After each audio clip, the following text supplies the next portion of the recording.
जी दादा। कहाँ हो फेरित? इस वक्त तो मैं घर पर हूँ दादा। ये क्या तरीका है? सादिक साहब से इजाजत क्यों नहीं ली तुमने? जब तुम्हारा दिल चाहेगा तुम चले जाओगे। ये घर नहीं ऑफिस है।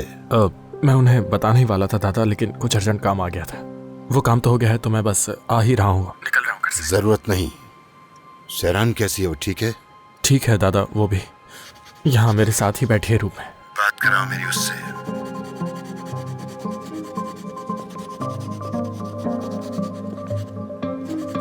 सहरान, दादा की कॉल है। मैंने उनसे कहा है कि मुझे अर्जेंट काम था।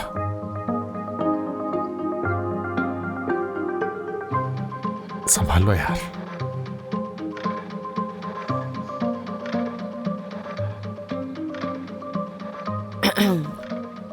जी कहिए दादा जान।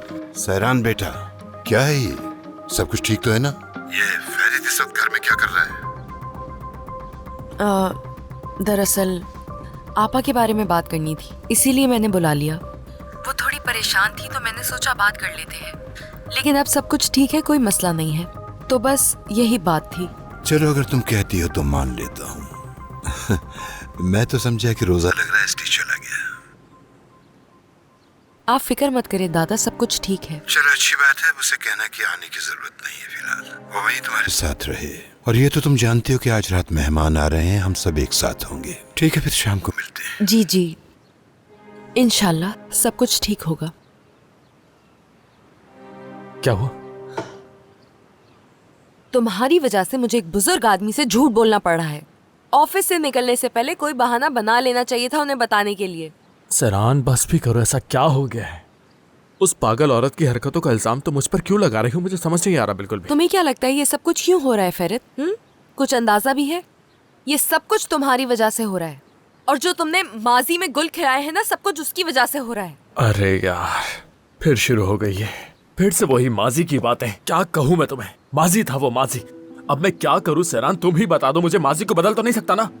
हाँ मैंने गलतियां की हैं और मैं मान रहा हूँ, लेकिन वो दिन बीत चुके हैं। अब तुम मुझसे क्या चाहती हो वो बताओ मुझे। कोई सोल्यूशन है क्या? अगर कोई बटन होता तो मैं उसे दबाकर अपने माजी को मिटा ही देता, ताकि तुम बार बार उसकी बात करती ही ना।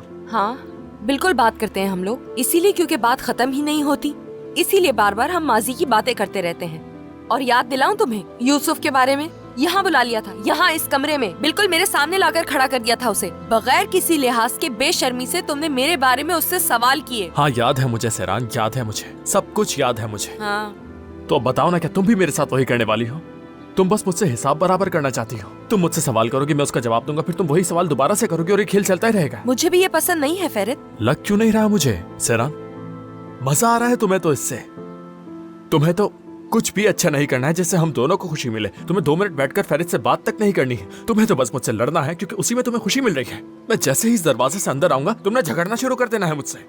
बोल दो बोल दो, और कुछ भी है तुम्हारे अंदर तो वो भी बोल दो। शाबाश, बोलो, सुन रही हूँ। हाँ तो मैं बोलता ही रहूंगा ना, क्योंकि तुम्हें तो इस लड़ाई में मजा आ रहा है ना। तो सुनो यार, मैंने तुमसे ये भी कहा कि मैं तुमसे प्यार करता हूँ, तुमने फिर भी भरोसा नहीं किया। पता नहीं प्रॉब्लम क्या है। मुझे नहीं लगता कि तुम्हें प्यार करने से या फिर भरोसा करने से कोई प्रॉब्लम है। तुम्हें बस खुश रहने से प्रॉब्लम है। तुम खुश रहने से डरती हो सहरान। अगर सहरान थोड़ी देर खुश हो जाएगी तो वो इसकी जिंदगी की सबसे बड़ी प्रॉब्लम होगी, ऐसा ही है ना? वाह भाई, सारा कसूर मेरा ही है।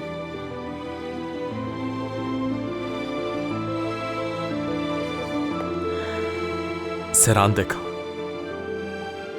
अकेली रहो थोड़ी देर, सोचो, थोड़ा इत्मीनान से सोचो। अगर तुम बिना गुस्से के ठीक से अपने लिए सोचोगी तो तुम समझ जाओगी मेरी बात। सच है ये, ठीक है?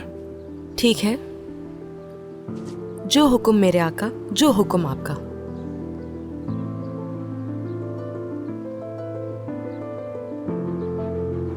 खड़ूस हो तुम वैसे बहुत ज्यादा। हाँ ऐसा ही है। हवा खाने जा रहा हूं मैं। हाँ हाँ जाओ, जरूरत होगी तुम्हें।